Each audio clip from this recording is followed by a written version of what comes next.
ನಾವು ರೈತರು, ದೇಶಕ್ಕೆ ಅನ್ನ ಕೊಡೋದು ಮಾತ್ರ ಗೊತ್ತು ನಮ್ಗೆ. ಹೊಟ್ಟೆ ಉರ್ಕೊಂಡು ಕೇಳ್ತಿದ್ದೀನಿ, ಕೇವಲ ₹1,00,000 ಸಾಲಕ್ಕೆ ಮನೆ ಹೊಲ ಜಪ್ತಿ ಮಾಡ್ತೀವಿ ಅಂತ ಗರ್ವದಿಂದ ಹೇಳ್ತಿರಲ್ಲ. 1,000 ಕೋಟಿ ದೊಚ್ಕೊಂಡು ಪರದೇಶಕ್ಕೆ ಓಡ್ ಹೋದ್ರಲ್ಲ, ಅವ್ರಿಗೆ ಯಾರಿಗೂ ನಿಮ್ ರೂಲ್ಸ್ ಲೆಕ್ಕಕ್ಕೆ ಬರಕ್ಕಿಲ್ವಾ ಸ್ವಾಮಿ? ಪೆಟ್ರೋಲ್ ಬೆಲೆ ಜಾಸ್ತಿ ಆದ್ರೆ ಇಡೀ ದೇಶನೇ ಬಂದ್ ಮಾಡ್ತಾರೆ. ಆದ್ರೆ ರೈತ ಬೆಳೆದಿರೋ ಬೆಳೆಗೆ ಬೆಲೆ ಸಿಗ್ತಿಲ್ಲ ಅಂತ ಯಾವತ್ತಾದ್ರೂ ಒಂದಿನ ಆದ್ರೂ ಬಂದ್ ಮಾಡಿದೀರಾ? ಸ್ಟ್ರೈಕ್ ಮಾಡಿದೀರಾ? ಒಂದು ಕಂಪನಿ ತಾನು ತಯಾರಿಸೋ ವಸ್ತುಗೆ ತಾನೇ ಬೆಲೆ ಫಿಕ್ಸ್ ಮಾಡುತ್ತೆ.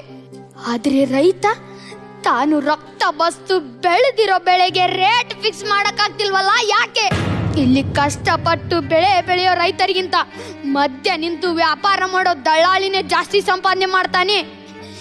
ಈ ನಿಯಮನೆಲ್ಲ ಯಾರು ಮಾಡಿದ್ರು, ಯಾಕೆ ಮಾಡಿದ್ರು? ಒಟ್ನಲ್ಲಿ ರೈತರಿಗೂ ಉಪಯೋಗ ಆಗೋ ಯಾವ ನಿಯಮನೂ ವ್ಯವಸ್ಥೆ ಇಲ್ಲಿಲ್ಲ ಅನ್ಸುತ್ತೆ.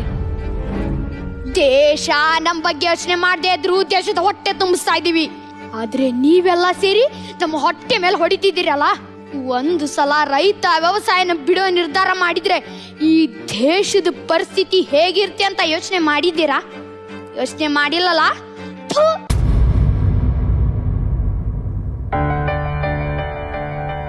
ಕೊನೆಯದಾಗಿ ಒಂದು ಮಾತು ಹೇಳ್ತೇನೆ, ತಿಳ್ಕೊಳ್ಳಿ. ಯೋಧ ಇಲ್ದಿರೋ ಸೈನ್ಯ, ರೈತ ಇಲ್ದಿರೋ ದೇಶ ಯಾವತ್ತೂ ಉದ್ಧಾರ ಆಗಲ್ಲ, ಯಾವತ್ತೂ ಉದ್ಧಾರ ಆಗಲ್ಲ.